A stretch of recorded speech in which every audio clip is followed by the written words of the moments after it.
दोस्तों, किसी ने सही बात कही है कि दूसरों की समस्याओं का आनंद लेना बंद कीजिए, वरना ईश्वर आपको वही गिफ्ट कर देंगे, क्योंकि भगवान वही तो गिफ्ट करते हैं जिसमें हमें आनंद आता है।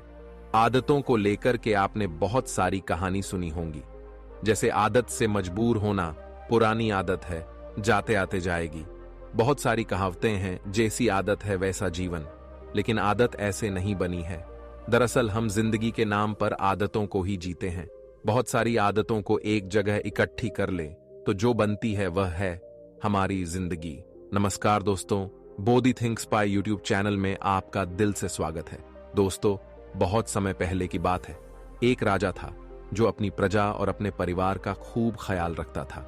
लेकिन राजा को अपने आदमियों पर कुछ दिनों से संदेह था और उस राजा के 3 बहुत ही खास मंत्री भी थे जो उसका काम संभालते थे। लेकिन कुछ दिनों से राजा के उन 3 मंत्रियों में से कोई एक मंत्री ऐसा मंत्री था जो राजा के पैसों में गड़बड़ी कर रहा था, और वह मंत्री अपने काम को भी ठीक से नहीं कर रहा था। अब राजा काफी दुविधा में था। राजा को यह समझ नहीं आ रहा था कि उन तीनों मंत्रियों में से कौन सा मंत्री बेईमान है और कौन सा मंत्री ईमानदार है। यह पता लगाने के लिए एक दिन राजा ने उन तीनों मंत्रियों को अपने पास बुलाया और कहा, देखो मंत्री जी, हमारा जन्मदिन आ रहा है, इसलिए आप तीनों को एक घने जंगल में जाना होगा और आप तीनों को एक एक बैग दे दिया जाएगा। उन तीनों को एक एक बैग दे दिया और उनसे कहा कि तुम तीनों को अलग अलग घने जंगल में छोड़ दिया जाएगा। उस जंगल में तुम लोगों को फल के पेड़ को ढूंढना है और अच्छे अच्छे और ताजा फल से इस ठेले को पूरा भर कर लाना है, और तुम तीनों के पास सिर्फ आज शाम तक का ही समय है। राजा के कहे अनुसार वो तीनों मंत्री को जंगल में छोड़ आए। उसके बाद वो तीनों मंत्री जंगल में आ गए। उसके बाद पहला मंत्री बहुत ईमानदार और मेहनती था, तो उसने राजा के लिए बहुत सारे अलग अलग और अच्छे और ताजा फल से अपने ठेले को पूरा भर लिया। लेकिन उसे यह सब करने के लिए बहुत मेहनत करनी पड़ी। उसने अपना काम पूरा कर लिया था। वह बहुत थक चुका था और उसने अपना काम ईमानदारी से भी किया था। अब दूसरा मंत्री जो था वह बहुत ही चालाक था।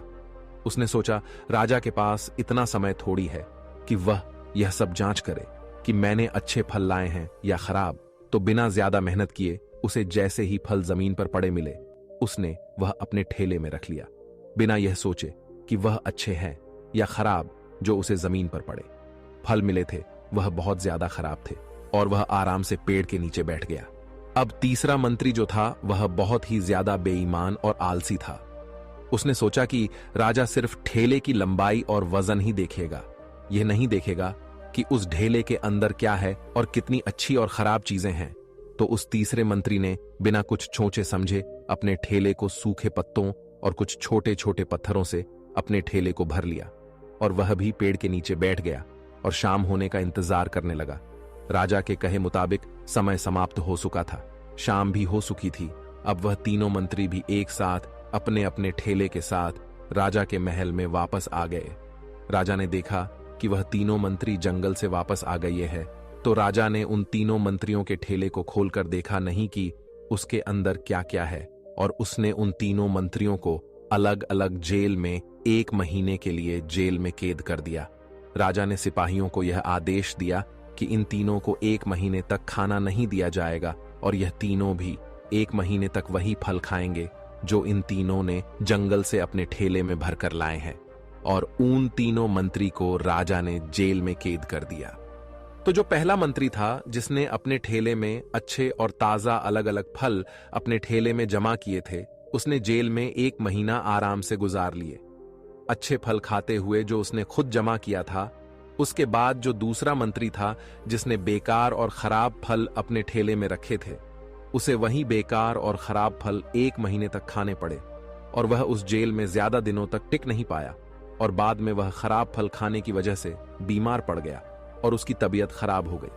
अब जो तीसरा मंत्री था जो बहुत ही बेईमान और आलसी था, जिसने अपने ठेले में सिर्फ सूखे पत्ते और कुछ छोटे छोटे पत्थर भरे थे, क्योंकि उसके ठेले में खाने के लिए कुछ सूखे पत्ते और कुछ छोटे छोटे पत्थर ही थे, तो वह 1 महीने के लिए क्या खाता। और तभी उसे अपने बेईमानी और आलस्य पर पछतावा होने लगा कि शायद मैंने उस दिन थोड़ी मेहनत करके इस ठेले में फल रख दिए होते तो आज मेरा ये हाल नहीं होता।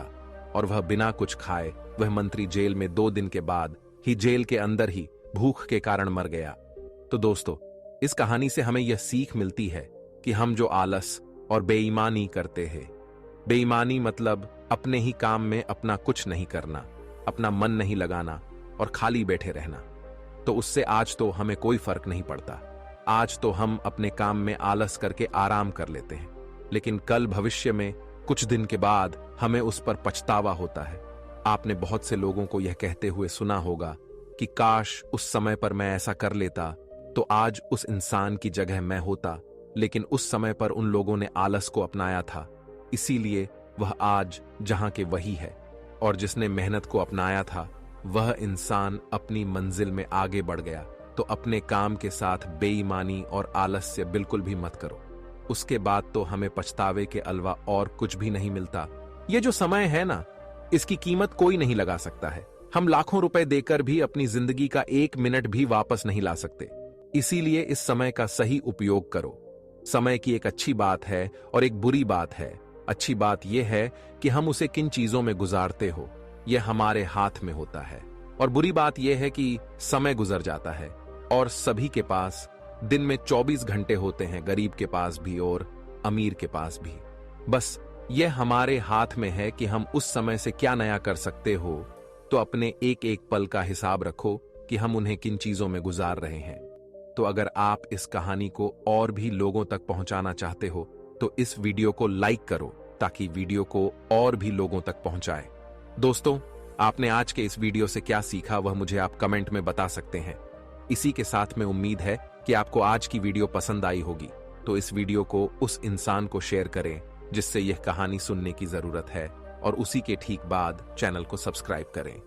तो चलिए फिर मिलते हैं ऐसी एक और नई वीडियो में एक नए मैसेज के साथ। तब तक के लिए अपना ख्याल रखें। धन्यवाद और नमो बुद्धाय।